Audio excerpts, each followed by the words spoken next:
Where there's thunder, there's lightning. This is John Nada. So I had sort of an interesting evening. I met my sister and her boyfriend she's been living with for probably about 3 or 4 years now with the parents, and we all just kind of went out and had a nice dinner. So later on, my dad had asked, the question, I guess, to him about whether or not he plans on proposing, basically, which kind of prompted me to say, hey, funny you mentioned that. I just kind of really not all that interested in getting married. And I don't know, it was like a two-prong attack from both mom and dad there. Then I didn't really bring up MGTOW. I mean, it didn't say MGTOW because most people are not going to know what that is. But I just said, yeah, I mean, I don't really have a desire to get married because it's just become a raw deal. And aside from the raw deal it has become for men, there's all these other myriad of other issues associated with it. And my own father kind of said, "Oh, well, you don't be such a chauvinist," and as if I was being a chauvinist. I mean, I was simply pointing out that I'd like to avoid getting divorce raped, and I don't really see how that's somehow a systematic hatred of women. And I just kind of got the standard fare of, oh well, you just haven't met the right girl. You'll change your mind. Narwhal, which is just kind of funny because, oh well, maybe you just haven't met the right people or you keep dating the wrong people.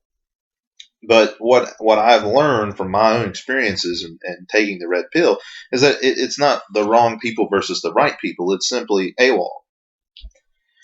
So then my dad mentions, well, it takes two for a marriage to work. And I agree. It certainly does. But that's not a very comforting statement when you know that 70% of the divorce, the divorces that are initiated by women. And so I brought up that fact, and that was really kind of met with just more platitudes. So nothing I said was really taken into consideration. None of my arguments were considered to be anything real, valid or good points. It was just kind of like totally glossed over, whatever, and basically fell on deaf ears.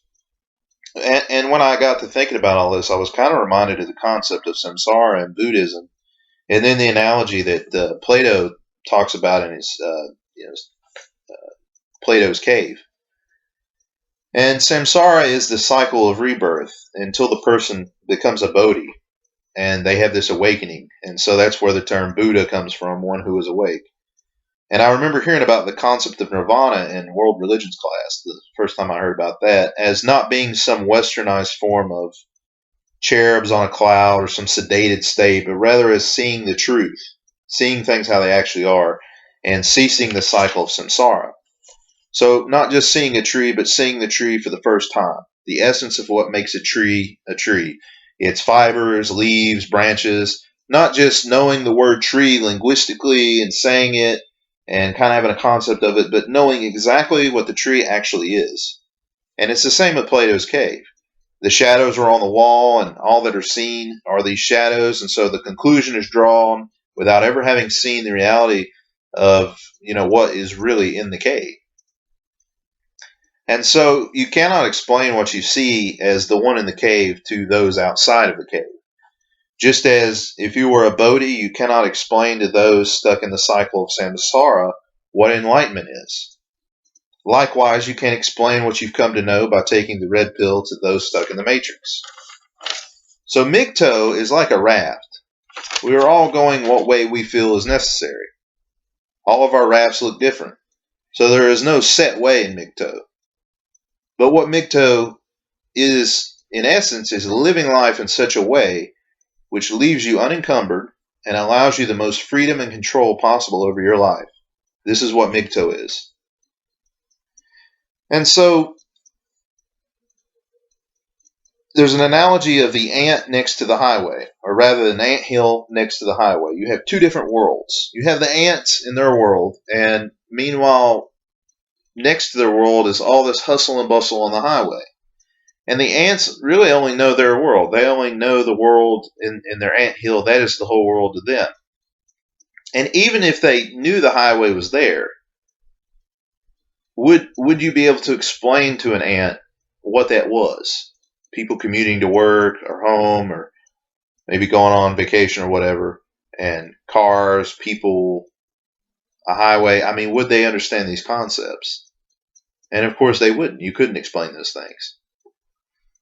Just as we're a MGTOW going our own way on our own highway, and we probably don't notice the anthill because, again, their world is separate from ours.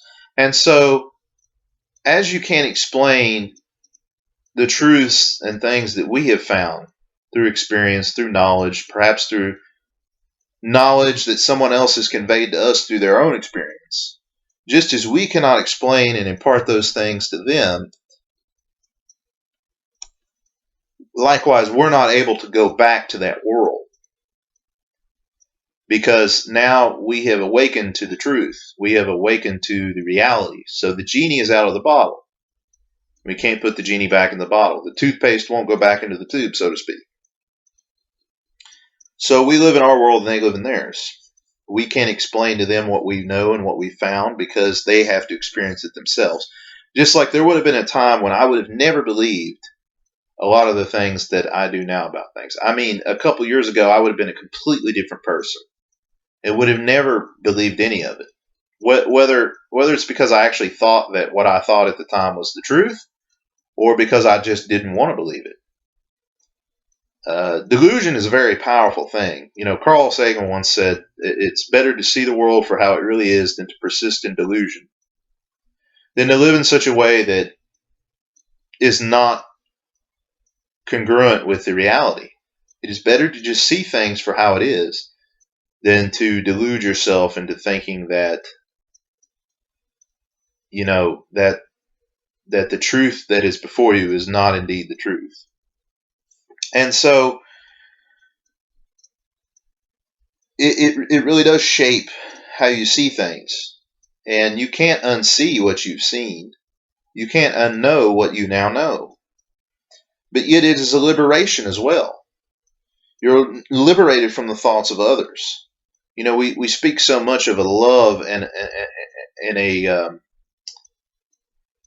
abundance of freedom in this country, and yet this is true freedom. Being your own man, self-reliant, not relying on others for validation, not relying on someone else to give you purpose in life, or someone else to be your driving motivation and factor in your life, but rather living true in the knowledge of truth and being whole in yourself. I think this is something that, you know, I saw this a lot. I attended a Bible college several years ago, and I need to do. I mean, this could be a podcast in and of itself on some of the things. There was a lot of gynocentrism there that I never realized. Well, I think I had some idea, but I never really realized it until now. And you talk about hypergamy; it is so much worse in any kind of religious community. From what I've seen, I'm not saying this to badmouth religion or church or anything. I'm just simply saying, from my experience, the hypergamy is so much worse because when you have, let's say, a secular relationship with somebody, they only expect you to be Bill Gates. Whereas in the religious community, you not only have to have all the other things that secular women expect, but on top of that, you have to be the son of God also, or so it seemed. But there was a lot of this amongst guys that they would do all this religious, pray and fast and do all these things sacrificially, and it was all in a sense so that God would bless them with this wonderful girlfriend and relationship. And I mean, marriage was really pushed there. And at one time, I thought, I hadn't really found anybody to marry, and I thought, man, I'm really missing out here. All these friends of mine are getting married and all that. And it's funny because a guy that I went to college with, he had been married, and I think he got married like his freshman year, so he couldn't have been more than, no, it was probably his sophomore year, but still, he couldn't have been more than 19 or 20 years old. And probably about 3 or 4 years ago, he got divorced. So, I'm very glad that I didn't end up falling for that. But they really pushed the marriage thing at such a young age. But that's the thing. I mean, that's the thing you have to be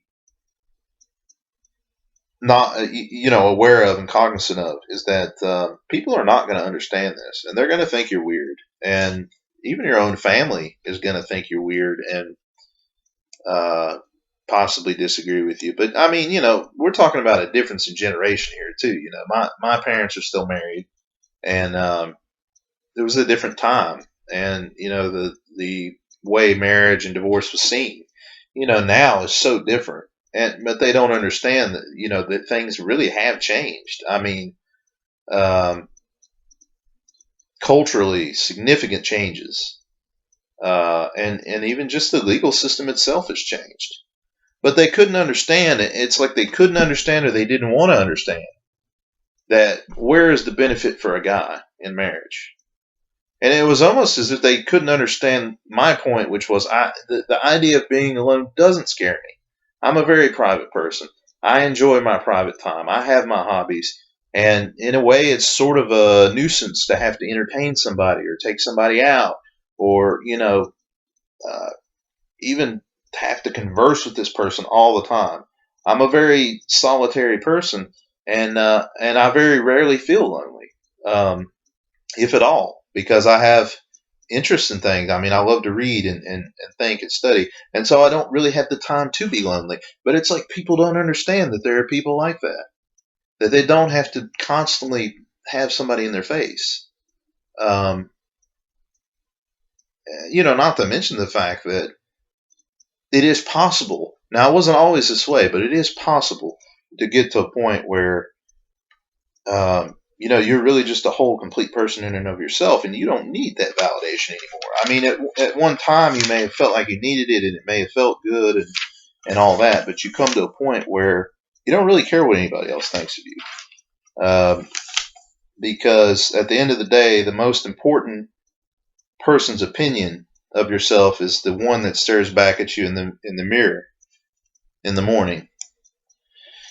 So again, you waste your breath, I think, to try to explain these things, because again, they haven't experienced them, and maybe they don't see it. And like I said, things have changed. It's not as they say, we're not in Kansas anymore. Although I think it's less that they really changed, and it's more that it's unfettered now and out in the open.